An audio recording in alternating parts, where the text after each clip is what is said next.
Well, great news, Sharks fans, because here is another piece that we're adding for the 2022 New Zealand NBL. And he's a familiar face because he was a man who cut Mary Capers for the Canterbury Rams back in 2018. We are stoked to bring him back to the NZBL. Winston Shepard, mate, outstanding. Great to have you. You must be pretty excited as well. I'm super excited, man. I have, vivid memories of, traveling to Southland, playing in the arena, playing in the gym. I mean, it was a great atmosphere, great environment. So I'm looking forward to it, man. I seem to remember, too, you cutting capers against us particularly as well, too. You don't mind scoring the ball. And I do remember you doing that to us a couple of times during that year. Yeah, man. I mean, I like to think as, a player that, if there's skills in the box, I think I can check off at least 8 or 9, 10 boxes. I have a great skill set and I try to be as versatile as I can be. And, I love to get guys involved. I like to think passing is one of my best assets.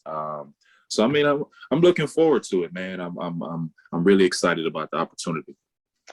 And did it help that you played in the New Zealand NBL before? Did that make it a bit of an easier decision to come back and play? Yeah, man. Since I left Ukraine, I've had a lot of interest. Teams have been trying to get me, pretty much all over the world. And, I've been turning things down and, just kind of waiting for the right situation and the right fit, to further advance my career. And, when I got the call from Coach Rob and, he sent me his profile and I've seen, that he's been coaching for 30 years and he's coaching in some of these same places that I would like to eventually be able to play in, it's almost like a no-brainer for me to be like, okay, this is the situation that feels right. So, I'm very thankful for the opportunity and I'm looking forward to it. You mentioned the Ukraine. So let's talk about that, mate, because honestly, you were playing in the league in the Ukraine when Russia invaded. And I have read a few reports and we were chatting before we started here too on your experience. I mean, just if you can put into words, that whole situation and how it played out. As an American, I've never been in that type of situation before. I played in Israel.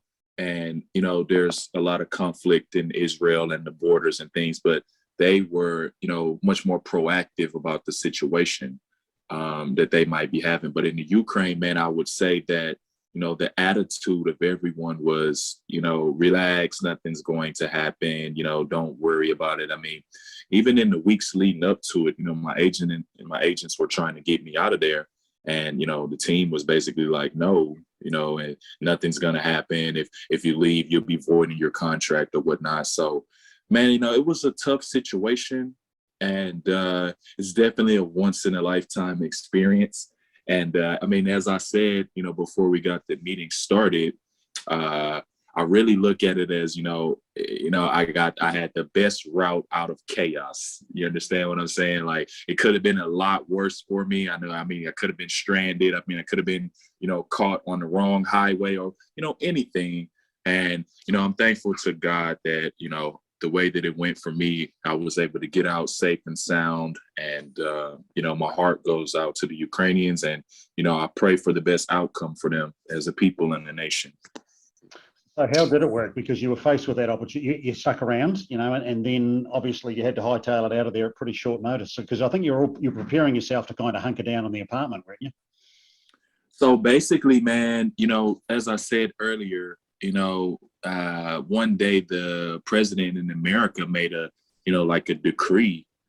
Every American, you need to get out within 48 hours, So my agents are like, yeah, it's probably time to go or whatnot. And the type of person I am, I try to do things the right way. So I was like, okay, let's involve the team. Let's let them know, let's try to go about it the right way so that, I don't have any, ramifications moving forward from, going about it the wrong way. And, when we did that, the team was like, no, if you leave, you'll be violating your contract. And, you know, you need to stay, nothing will happen. We got a letter from the government saying that, you know, this is all propaganda. So, I mean, we were met with some resistance, and quite frankly, like I had to say, okay, you know, I kind of got to honor the contract. So maybe I stayed a week and a half longer than, you know, I would have liked to.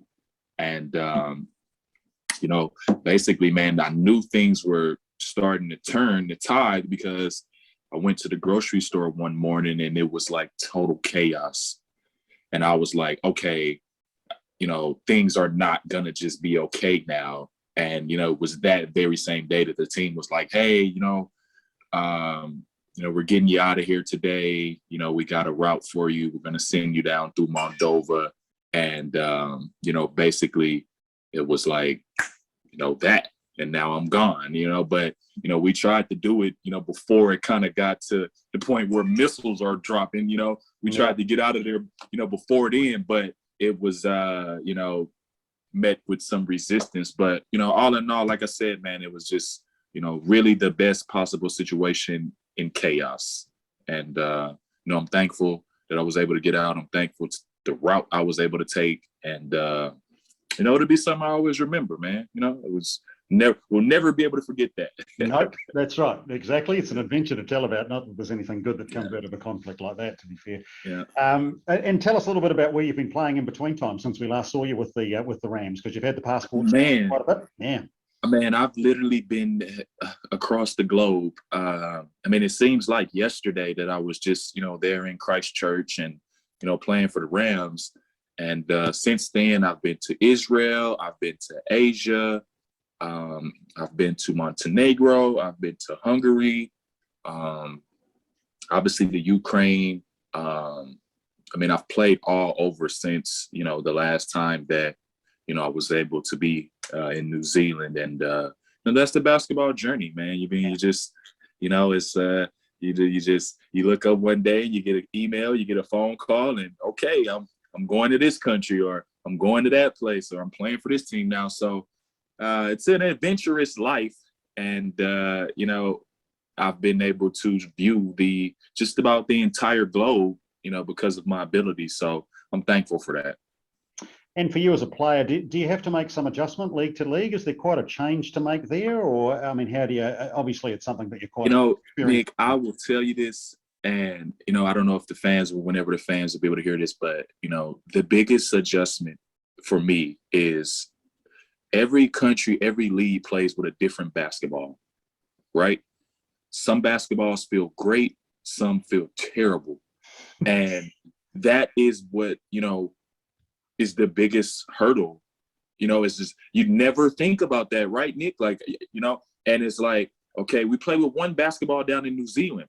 Obviously, I was pretty good with that basketball. It seemed to go okay. It seemed to come out okay.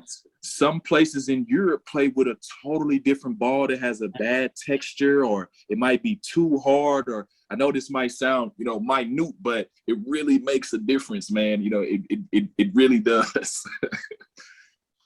Well, as I say, the old molten ball seemed to come out quite good last time you were here, so let's hope that's. You know, it has a great feel. It has a good texture. You can shoot it. You can get rotation. I mean, you know, these are things that your average fan, you don't even think about. But, you know, every part of the world plays with a different basketball, and some feel good and some feel just absolutely terrible. So I would say that that's the biggest thing, you know, with this traveling, you know, profession, is you got to be prepared for the differences of ball, and, you know, the referees call the game different in different places. I mean, you know, so it's one of those things too, where it's like, nobody's going to give you that excuse, you know, nobody's going to say, oh man, you know, you guys play with a different ball in Montenegro, and, you know, we understand. They're going to just, you know, if you don't play well, it's just, oh, well, you know, this guy's not that good of a player. So, you know, it's just kind of how it goes, man. And, you know, you just oftentimes got to adjust, you know, it's got to adjust. Love it. Hey, so tell me a little bit about what your hopes are for this campaign, you know, and for you as a player, what you're hoping to achieve, obviously under Coach Bevo, and for your Sharks campaign this year. Well, man, first, you know, I got to get there. I haven't met anyone on the team. I don't know, you know, who's there. I don't know the other import. I don't know anything. So, you know, I kind of will have to base my expectations off of that. Now I see that we got like a 20-point victory, you know, the first game or whatnot. But I also understand that the other team didn't have, you know, 3 or 4 of their best players. So, you know, we'll definitely take a good victory just to get the, you know, season started off. But I think that we're going to have to all get there and gel and get some practices under our belt. And, you know, would love to see, you know, how Coach Bevo plans to use me, you know, what position, how, you know, what type of offense do we, you know, plan to play. And, you know, I'm sure that, you know, I will be able to adjust and, you know, hopefully I can have as a successful campaign as last time is, you know, what I hope for. And, you know, like I'm just looking forward to submerging myself in the culture and, you know, trying to, you know, add and be the best player that I can possibly be. Like the sound of that, man. Hey, listen, great to catch up. Thanks so much for your insights. It's a really great story, and we're really looking forward to getting you down south and getting into it, mate. So you travel safe, and we'll see you down south soon. Yes, sir, my friend. Have a great day.